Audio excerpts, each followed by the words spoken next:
In this lesson, we're going to learn how to write quadratic equations. But first, we're going to learn how to determine if a function table is linear, quadratic, or exponential. Then we're going to be able to write a quadratic equation from a table, and then also write a quadratic equation from a graph. We're going to break these down into little mini lessons. So let's recall the three forms of quadratic equations. We have standard form, factor form, and vertex form. And remember, you can pause this video at any time if I go a little too fast. Now, it depends on what kind of data that we're given, depends on which of these equations that we're going to use initially to create. And then once we get one form established, we can convert it to the other two from lesson 6-6. So like I said, let's begin by being able to determine if this function table is linear, exponential, or quadratic.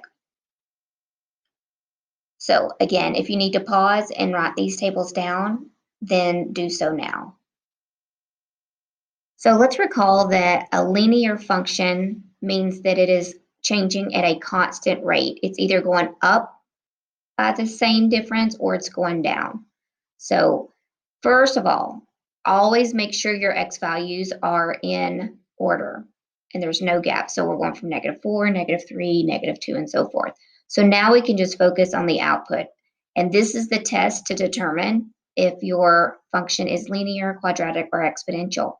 So from 29 to 19, okay, we can see that's going to be a change of -10. And then from 19 down to 11, that's a change of -8. We can see this is constant. So we can already see, but just keep going, that this is not linear. In order for it to linear, it would have to change at a constant rate, the same rate. Okay, so it's not linear. Now, to test if it is quadratic, you do need to find the first difference. So that's called the first difference. I just found the difference between each output. Now you need to see the difference between the first differences. So from -10 to -8 is +2. From -8 to -6 is +2. And from -6 to -4 is +2. So this is called the second difference.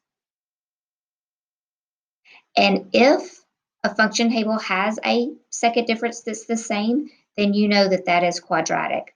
That value also will give us some information for our equation. And if we want to go ahead and jot that down, remember with quadratics, every form has an A right down here. This is quadratic. So the A value is going to be your second difference.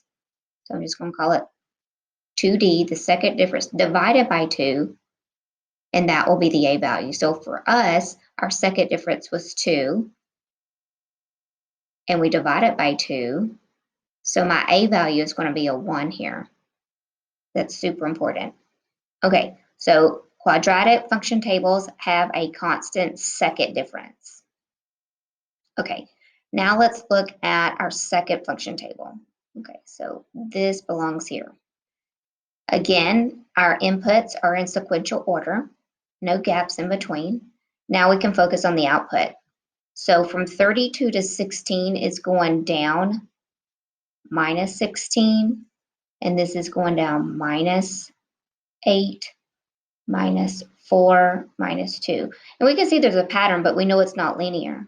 Now, what if we tried a second difference? So from -16 to -8, that's +8. And then we have what? +4, and then +2. Again, a pattern, it looks like. Here, it looks like it's being divided by 2, divided by 2. This is being divided by 2. So when it's not constant on the first difference, it's not linear. When it's not constant on the second difference, it's not quadratic. So this graph is going down. As you can see, it's being divided by 2, or we could say it's being multiplied by 1/2.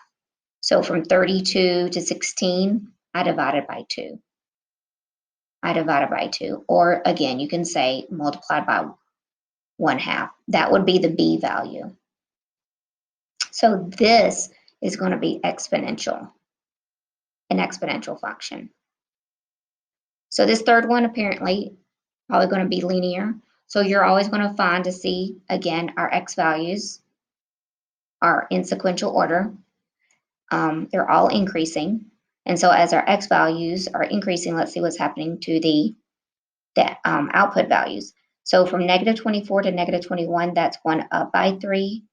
Negative 21 to negative 18 is plus 3. Negative 18 and negative 15 is plus 3, and so forth. So this has a first difference, okay? And so this means this is linear, and this difference is going to be our slope. So the m part is 3, and so this is going to be linear. So let's go back to the top. This is quadratic because it had a constant second difference. The second difference value, once you divide it by 2, that gives you your a value, a part of my equation. On exponential, we could see that we were multiplying by 1/2. So that was our multiplier. So our b is going to be 1/2, one part of our function, the b value. And then linear, we saw it had a constant first difference, and it gave us our slope.